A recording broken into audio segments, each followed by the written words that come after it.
And look at this. It is, I mean, it is block after block here. You can see a fireplace in somebody's house.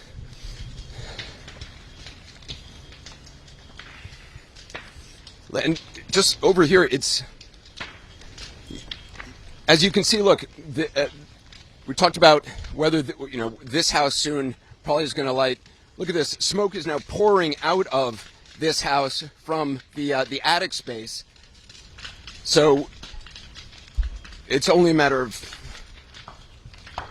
it likely won't be long until this house goes up. The firefighters I was talking to earlier were saying that one of the things they look for is that smoke pouring out of the attic space, and when it's a sign to them that house is very likely going to go, and obviously in that case it did as well. We want to talk to. Actually, I just want to give you. I want you to hear from the woman who she and her husband own this house. This is the house they came back to when they were first married.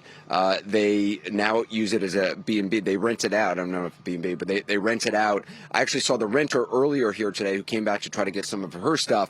They just came back right before, literally 2 minutes or so before we went on air. Here's some of what she said. Brenda, so this is your house. This is our house. Yeah, we bought it in 2013.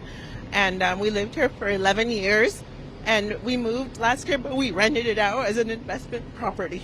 And this was your retirement? This is our retirement. This is our nest egg. This is where we moved in when we got married. This is where our son was born. This was our house, and this was what we worked for. This was what we were going to use to retire. That was our investment. You just got here. Did you know that it had...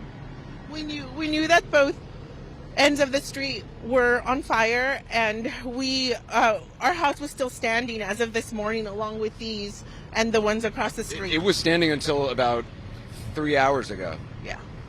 Yeah, and yeah. So when we heard that it was on fire, we drove over, and we heard that the firefighters were trying to put out the fire, and so we wanted to see for ourselves what the damage was. But it's gone. It's gone. It's a total loss. I'm so sorry. Thank you. Thank you. Yeah, and there's a lot of homeowners who have not been able to get back yet to see the level of destruction here. Bill Weir is in the Palisades. I want to go to him. Bill, how are things where you are? It is unbelievable, Anderson. I know, I'm sorry, the superlatives have been flying through the air from all of you, but it looks like a war zone here in the central village of Pacific Palisades, one of the most picturesque neighborhoods in America. This whole block of small businesses, salons and restaurants, cafes, galleries, completely gutted, bombed out, turned to ash. Anything that isn't brick is ash right now. Across the street, behind the camera, another complex of doctors' offices, dentist offices, gone, bombed out. The glow of the flames in the distance is another art gallery. And we've seen these fire trucks just driving on by because they have other more pressing concerns. And I keep thinking, Anderson, about lessons learned. This reminds me so much of covering the Paradise Fire up in California over 5 years ago, Lahaina and Maui over a year ago now. Those lessons, painful lessons in how to defend mountain communities in Paradise, alarm systems in Lahaina, and this is going to be lessons in urban wildfire right now. This state is already in the middle of an insurance crisis in which many major insurance stopped writing policies, homeowner policies. The price has gone through the roof for people who call this place home now, and this will only add to that. This is one of the most expensive pieces of real estate, this zip code, anywhere in the United States, and so many of those, over 1,000 different structures burned to the ground. Paradise, over 16,000, smaller, but the kinds of homes here are very different. This is a whole nother layer. And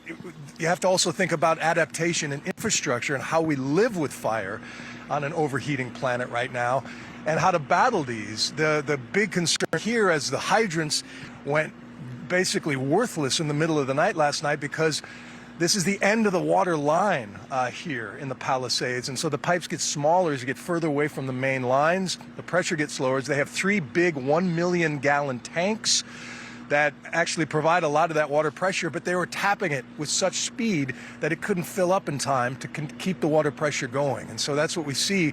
Lots of hands on deck.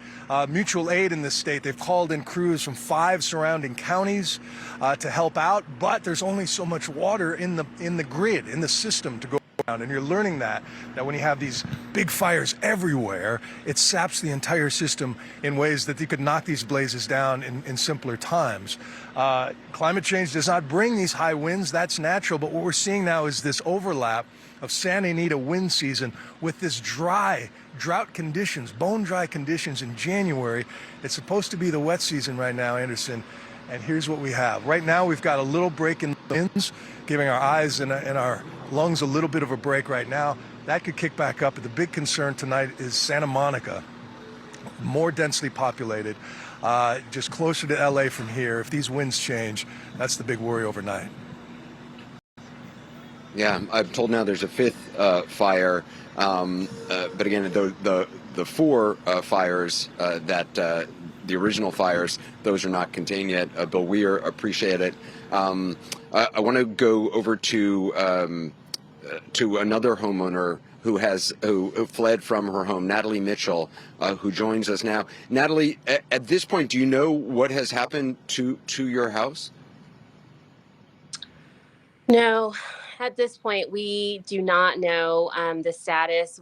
We've tried to get as much intel as we can, and it looks like the fire is slowly starting to come closer to our house and homes that are up in the Highlands area of Pacific Palisades. But we just, at this point, we don't know. We're showing some video, I understand, of you getting out of your house. Can you just talk a little bit about what that experience was like? How, at what point did you decide we got to go? I got to go. It was one of the most harrowing, craziest experiences I've ever had in my life. We just really tried to listen to what the firefighters were telling us, and they have been incredible through this incredibly crazy ordeal. And so in the beginning, there's only one road to get out of the Palisades in the Highlands area where we live. And there is an emergency fire road, which was we were not able to get out that way because the fires were also impeding our path to get out that way. So there's only one road to get out, but at the time that we needed to evacuate, there was more fires on that road. So they told us to shelter in place. So we stayed at home and waited it out. But then as the afternoon progressed, we saw flames coming on the hillside. We could see it from our bedroom window. And that's when we knew we needed to get out. And then in the next 10 minutes, they just started coming closer and closer. So we grabbed whatever we could. We got in our car and we started driving down the hill, and it was just like Armageddon. I can't even describe. Raining, fire, embers everywhere. The hillside on both sides was completely engulfed in fire. We got down to Sunset, made a right to go down to PCH, and everything. I mean, businesses, grocery store, pizza parlor on fire, parking lots, trees falling in front of us. It was completely dark. By the time we got to Pacific Coast Highway, we just were so scared. We didn't know what was going to happen. My heart, goes out to everyone involved in this unbelievable tragedy. I'm just so happy that we got out with our lives. Yeah, Natalie.